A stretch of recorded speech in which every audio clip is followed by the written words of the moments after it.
You ask Tiger to solve. This deals with linear equations with one unknown. The final result is x equals 12.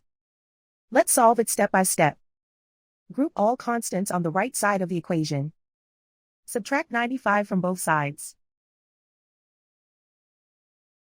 Group like terms. Simplify the arithmetic.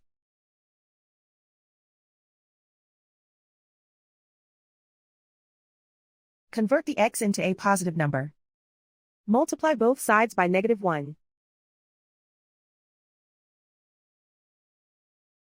Remove the ones. Simplify the arithmetic.